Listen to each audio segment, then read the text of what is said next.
రాసిస్తున్నామండి. ఇక్కడ 588 ఫ్లాట్స్ ఉన్నాయి. ఇది మాది మొత్తం 5 ఎకర్ ల్యాండ్స్ ఉంది. సర్వే నెంబర్ 71, 72లో బండ్లగూడ జాగీర్లో ఉంది. ఇది దీంట్లో 588 ఫ్లాట్స్లో మొత్తం 300 దాకా పీపుల్స్ ఇప్పుడు ఆక్యుపైడ్ ఉన్నాం ప్రజెంట్. ఇప్పుడు మనం కొన్నప్పుడు బిల్డర్ ఏం చేసిండు, అప్పుడు బ్రోచర్లు ఇచ్చినట్టు అమ్యూనిటీస్ బ్లాక్ 1, బ్లాక్ 2 అని ఉన్నాయి. బ్లాక్ 1 ఏమో అమ్యూనిటీస్ క్లబ్ హౌస్ యూజ్ చేస్తున్నారు, స్విమ్మింగ్ పూల్ నియరెస్ట్ ఉన్నాయి. బ్లాక్ 2 ఏం చేశారు, వాళ్ళు బ్లాక్ 2 రోడ్ మీద ఉండడం వల్ల వాళ్ళు కమర్షియల్ కాంప్లెక్స్ వాళ్ళు కోర్టులో వాళ్ళు మన ల్యాండ్ ఓనర్స్కు పేమెంట్ ఇవ్వకుండా వాళ్ళు ఏం చేస్తున్నారో మాకు తెలియదు. అది కూడా మా ప్రాపర్టీ. ఇది అన్డివైడెడ్ షేర్ ల్యాండ్ కింద వాళ్ళకు కోర్టు ద్వారా వాళ్ళు తీసుకోవడం వల్ల వాళ్ళు మొత్తం అమ్మేశారు. దాన్ని అమ్మేసి వాళ్ళు దాంట్లో ఒక గ్రౌండ్ ఫ్లోర్లో హాస్పిటల్, ఇది మన బ్యాంక్ ఇచ్చేశారు. మిగతా 4 ఫ్లోర్లలో ఏమో హాస్పిటల్ వాళ్ళకి వాళ్ళు రెంట్కి ఇచ్చేశారు. మేము కొట్లాడుతున్నాం అనేది మా మీద ఇంజక్షన్ ఆర్డర్ తీసుకొచ్చారు మన డిస్ట్రిక్ట్ కోర్టు నుంచి. మళ్ళీ మా అసోసియేషన్ పేరు మీద వాళ్ళు కేవేట్ తీసుకొచ్చారు హైకోర్టు నుంచి. దాని మీద ఇల్లీగల్ వర్క్ కన్స్ట్రక్షన్ వరకు లిఫ్ట్ లేదు దాంట్లో ప్లాన్లో, హెచ్ఎండిఏల ప్లాన్లో అసలు అది లేదు. లిఫ్ట్ వర్క్ ఇల్లీగల్ కన్స్ట్రక్షన్ చేస్తున్నారు. పైన ఒక రూమ్ కూడా ఇల్లీగల్గా కన్స్ట్రక్ట్ చేయడం వల్ల మా సొసైటీ తరఫు నుంచి మా ప్రెసిడెంట్ గారు అందరు వెళ్ళి అక్కడ కమిషనర్ గారికి కంప్లైంట్ ఇవ్వడం జరిగింది 15 సెప్టెంబర్కు. దాని మీద వాళ్ళు ఏం యాక్షన్ తీసుకోలేదు. మళ్ళీ వాళ్ళకి మేము ఫోన్లు చేయడం వల్ల ఒకసారి వచ్చి పని ఆపిన తర్వాత కూడా మళ్ళీ పని ఈ ప్రాసెస్ జరుగుతూనే ఉంది.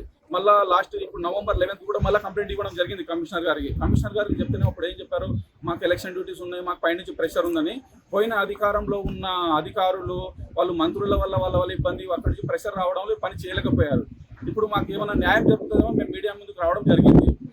ప్రజా దర్బార్లో కూడా మేము మొదటి రోజు ప్రజా దర్బార్కి నేను స్వతహాగా వెళ్ళి అక్కడ మార్నింగ్ నుంచి నిలబడి లైన్లో 11 o'clock నేను మన మంత్రి సీతక్క గారికి ఇవ్వడం జరిగింది ప్రజా దర్బార్లో కూడా.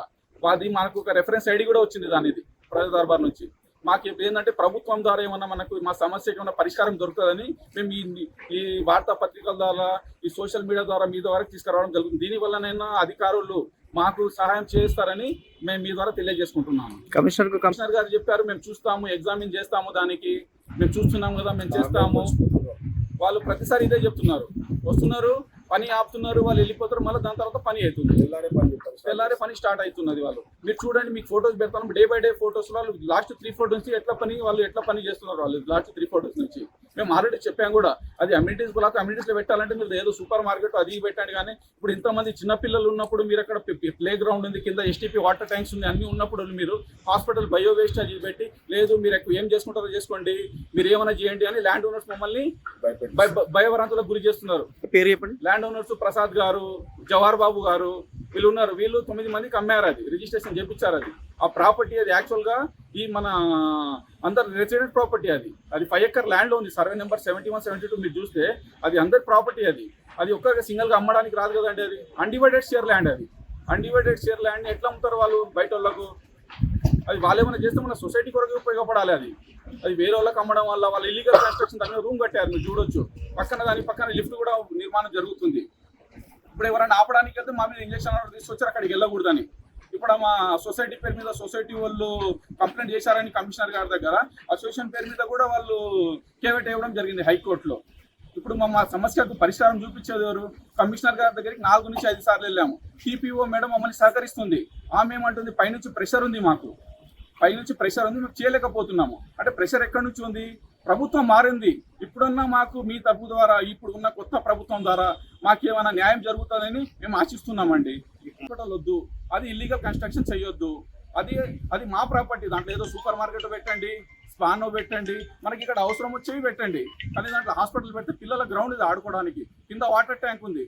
దానివల్ల ఏమైనా ప్రాబ్లం అయితే ఎట్లా ఉంటుంది ఇక్కడ ఉన్న సొసైటీకి? చూడాలి కదండి, ఆలోచించాలి. దాని ప్రకారమే వాళ్ళకి మేము చాలాసార్లు చెప్పడం జరిగింది. అయినా కూడా ఎవరు దానికి మాకు పరిష్కారం చూపించలేకపోతున్నారు. ఆయన కూడా మేము ప్రజా దర్బార్లు ఇవ్వడం జరిగింది. దాని రెఫరెన్స్ ఐడి ఉంది, అది కూడా మీకు ఇవ్వడం జరుగుతుంది. దాని ద్వారా కూడా మాకు ఏమన్నా మీ ద్వారా ప్రతి మన ప్రభుత్వం వారికి దీని మీద చలించి మా మీద ఏ విధమైన వాళ్ళు సహకారం చేస్తారని రాజకీయ నాయకులు ఒత్తిడి చెప్పారు. అది ఎవరున్నారని మాకు తెలియదు. సో పోయిన ప్రభుత్వంలో అయితే అధికారులు ఉన్నారు, దీంట్లో పైనుంచి ప్రెజర్స్ ఉన్నాయి మాకు అని చెప్పి అంటున్నారు. అంతకుమించి వాళ్ళకి ఏమి దీని యాక్షన్ అయితే తీసుకోవాలి. మేము చాలామంది దగ్గర కూడా వెళ్ళాము, బట్ ఎవరు కూడా మాకు ఈ విషయంలో సహకరించలేదు. జైన్స్ బండ్లగూడ జాగీర్ మా దగ్గర ఉన్న విషయం ఏంటంటే కమర్షియల్ కాంప్లెక్స్లో మేము అనాథరైజ్డ్గా కన్స్ట్రక్షన్ చేస్తుంటే మేము మున్సిపాలిటీ కమిషనర్ దగ్గరికి 3-4 సార్లు కంప్లైంట్ చేయడం జరిగింది. దానిపై కూడా ఎటువంటి చర్య తీసుకోకుండానే రోజులు గడుపుతూ వెళ్ళిపోయారు. అది ఇప్పటివరకు దాన్ని కంప్లీట్ చేసి పెట్టారు వాళ్ళు. మేము ఏమైనా గట్టిగా మాట్లాడుతూ ఏమంటారు, మా పని మేము చేస్తాం, మీ పని మీరు చేసుకోండి అని చెప్తున్నారు. కానీ అది కాకుండానే ఇప్పటివరకు బిల్డింగ్ కంప్లీట్ చేయించినారు కమిషనర్ గారు. అయినా కానీ మాకు వినిపించింది ఏంటంటే కమిషనర్ గారు కానీ డిపార్ట్మెంట్ వాళ్ళు కానీ ఎవరు కూడా కరెక్ట్గా చర్య తీసుకోపోవడానికి కారణాలు ఏంటంటే మాకు వచ్చిన ఆరోపణల ప్రకారంగా బిల్డింగ్లోకి 5 ఫ్లోర్లు కలిపి వాళ్ళు ఒక 10-15 లక్షలు ఇచ్చినారని చెప్పేసి ఒక ఆరోపణలు వినిపిస్తున్నాయి. అది నిజమా అబద్ధం అనేది మాకు తెలియదు. దానిపై మీరు చర్య తీసుకోపోవడానికి కారణం అనేది అర్థం కావడానికి ఆరోపణలే మాకు నిదర్శనంగా కనబడుతున్నాయి. 10 లక్షలు దేని గురించి ఇచ్చినారంటున్నారు? అది ఇల్లీగల్ కన్స్ట్రక్షన్ అంటామా, లేకపోతే ఇంటి నెంబర్ కోసం అడుగుతున్నారా, లేకపోతే దేనికోసం అడుగుతున్నారని మనకు తెలియదండి. ఆరోపణలు మాత్రమే వింటున్నాము. అది భగవాన్కే తెలవాల్సిందే. ఆరోపణల గురించి ఏమైనా చర్య తీసుకోవడానికి ప్రజలకు ఎవరికైనా అనుమానాలు రేకెత్తిస్తాయి. ఎన్ని రోజుల కింద మీరు కంప్లైంట్ పెట్టారు? మేము 16/9 నాడు ఇచ్చామండి, 2023లో ఇచ్చాము. మళ్ళీ 15th నవంబర్ నాడు ఇచ్చాము. మా దగ్గర వాయిస్ రికార్డ్స్ ఉన్నాయి.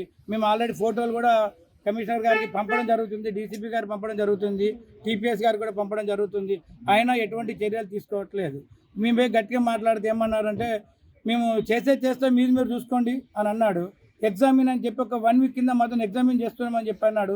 ఈ 1 వీక్లో మొత్తం కంప్లీట్ చేయించినారు. అది అందులో ఈ కన్స్ట్రక్షన్ ఉంటుందా అనే దానికి నిదర్శనం ఏంటంటే ఈ ఆరోపణలు చేపట్టే నిదర్శనం కావచ్చని అనిపిస్తుంటుంది. ఎవరికైనా జనాలు అనేది ఏంటి మీకు తెలియదు. దానివల్ల చర్యలు తీసుకోవడానికి అనుకుంటున్నారు అందరూ. ఇప్పటికి ఒక 3-4 టైమ్స్ వచ్చారండి. అందులో విజయలక్ష్మి మేడం గారు పాపం చాలా చొరవ తీసుకుంది. కానీ ఆమె సబార్డినేట్ అంటే ఆమె కింద ఆఫీసర్ కాబట్టి ఆమె ఏం చేయలేకపోయింది. ఆమె చాలా నీట్గా చేసింది, వచ్చింది, 2-3 సార్లు పని ఆపించింది. కానీ డీసీపీ వచ్చి నీ పని నువ్వు చేసుకో, నా పని నేను చేసుకుంటా, మీరు కోర్టు పోయి చేసుకోకండి, మీరు మమ్మల్ని అడితే మేమేం చేస్తామంటే డీసీపీ గారు అన్నాడు. ఇక కమిషనర్ గారు చెప్పిన విషయం ఏంటంటే, బాబు మా పని మేము చేస్తున్నాం, మీ పని మీరు చేసుకోండి అంతే, మేము ఉన్నాం కదా. ఏమున్నారు సార్, మీరు ఎగ్జామిన్ చేస్తా అని చెప్పిందో బిల్డింగ్ మామూలుగా ఉన్న పరిస్థితుల్లో మీకు వచ్చి చెప్తే ఇవాళ బిల్డింగ్ కంప్లీట్ అయిపోయిందని మీకు ప్రతిరోజు కూడా మీకు ఫోటోలు పంపడం కూడా జరిగింది.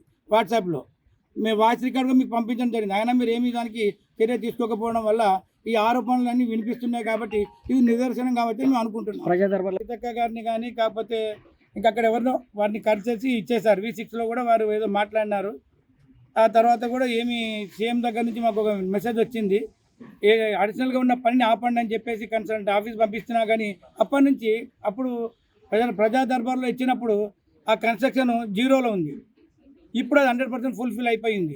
దాని అర్థం ఎవరు అనుకుంటారు, కమిషనర్ అనుకుందామా, లేకపోతే అది ఇది మన దాన్ని ఏమంటారు నిర్లక్ష్యం అనుకుంటామా అనేది కావచ్చు అని అనిపిస్తుంది మాకు. ఇప్పుడు కార్పొరేషన్ అధికారులపై మీరు ఉన్న కలెక్టర్ లెవెల్ ఇక ప్రస్తుతానికి ఇవన్నీ కాకపోతే కలెక్టర్ కానివ్వండి, ఎవరెవరైతే ఐఆర్ ఆఫీసర్లు ఉన్నారు, ఎందుకంటే మేము ఇక్కడ ఉన్నది 588 అపార్ట్మెంట్లు అండి.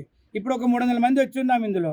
ఇంకా మిగతా వాళ్ళు రావాల్సి ఉంది. ఇందులో ల్యాండ్ ఓనర్స్ కానివ్వండి, బిల్డర్స్ కానివ్వండి, దీంట్లో జరిగే అరాచకాలకి పనులకి చాలా విరుద్ధంగా నడుస్తున్నారు సొసైటీ. ల్యాండ్ ఓనర్స్ అంటే మరి వాళ్ళు 6-7 ఉన్నారు. ప్రస్తుతానికైతే నాకు 2 పేర్లు తెలుసు, ప్రసాద్, ఇంకేంటండి జవహర్ బాబు అని నాకు తెలుసండి అంతవరకు. ఇంకొక ఎవరు సురేందర్ రెడ్డి, నారాయణ రెడ్డి ఉన్నారు, రెడ్డిస్ వాళ్ళు ఉన్నారు.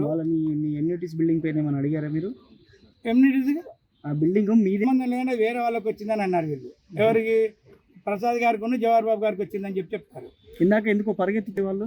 ఇందాక ఎందుకు పరిగెత్తున్నారు? ఇల్లీగల్గా అది కన్స్ట్రక్షన్కి దాన్ని డిస్మెంటల్ చేయడానికి వచ్చారు. దాన్ని ఏది మీద ఇంకొక ఫ్లోర్ కవర్ చేసుకోవడానికి గ్యాప్ అంటే వేరే స్కై లాగా ఉండేదాన్ని ఒక బాల్కనీ కలుపుకున్నామని చెప్పేసి చుట్టూ భీముని కూడా కొట్టడం జరిగింది. 14 ఫ్లోర్స్ ఉన్న బిల్డింగ్ని కింద వాళ్ళు భీముని కొట్టడం అంటే ఎంత నేరం అండి అది చూడండి. దాన్ని కూడా బిల్డర్ ఆయన ఎవరైనా, ల్యాండ్ ఓనరా లేకపోతే ఇంజనీర్ ఆయన, ఆ రకంగా వచ్చాడు. చూడండి, మీరు వచ్చి ఆ ఫోటో తీసి చూడండి, మీరు కూడా తెలుస్తుంది మీకు. నడుస్తూ ఉంటే ఇంకేం చేస్తామండి. ఇంకోటి ఏంటంటే ఇప్పుడు ఈ కమర్షియల్ బ్లాక్లో వర్క్ మొదలు పెడుతున్నప్పుడు మా దాంట్లో ఉన్న సభ్యులు ఒక 4-5 పోయి మాట్లాడినారు. అందులో పోయిన వాళ్ళ మీద ఇంజక్షన్ ఆర్డర్ తెచ్చారు. ఆ ఇంజక్షన్ ఆర్డర్ తెచ్చిన దాంట్లో ఒక 2 అయితే అసలు ఇక్కడ లేరు. ఎందుకంటే వాళ్ళ డ్యూటీలో వాళ్ళు ఉన్నారు ఆఫీసులలో. వాళ్ళు ఇప్పటికి కూడా విట్నెస్ ఇవ్వడానికి రెడీగా ఉన్నారు. వాళ్ళ సిగ్నేచరు కానీ ఆఫీస్లో థంబ్ ప్రింట్ కానీ అవన్నీ ఉంటాయి వాళ్ళకి. అవన్నీ వాళ్ళు కూడా తేవడానికి సిద్ధంగా ఉన్నారు. దానిపై మేము కోర్టులో కేసు వేయడానికి ముందు వెళ్తున్నాం మేము. అంటే మీరు ఇవన్నీ కోర్టు కేసులు అవి ఇవి అని చెప్పి పోలీస్ కేసులు భయపెట్టిస్తున్నారు. భయపెట్టించడం అంటే ఇదంతా దౌర్జన్యం. ఇప్పుడు మేము ఎక్కడ పోయి మాట్లాడి ఆపేస్తామనే ముందు వాళ్ళు రక్షణ కోసం ఇంజక్షన్ ఆర్డర్ తీసుకున్నారు. తర్వాత సొసైటీ మీద కూడా వాళ్ళు వచ్చేసి కేవెట్టేశారు. ఇప్పుడు ఎందుకంటే ఇప్పుడు సొసైటీ అన్నప్పుడు కమ్యూనిటీలో ఒకరొక్క దగ్గర ఉండము. దానికి మేము అందరం గ్యాదర్ చేసి మాట్లాడడానికి కొద్దిగా టైం తీసుకున్నది కాబట్టి మేము ఏం చేయలేకపోయినాము. ఇప్పటి నుంచి మాత్రం కంప్లీట్గా కోర్టు కేసులతో ముందుకు వెళ్ళిపోతున్నాము. దాని మీద ఎటువంటి అవకాశం ఉన్నా కానీ చర్య తీసుకోవడానికి మా సొసైటీ మెంబర్లు అందరూ కూడా ముందున్నారు.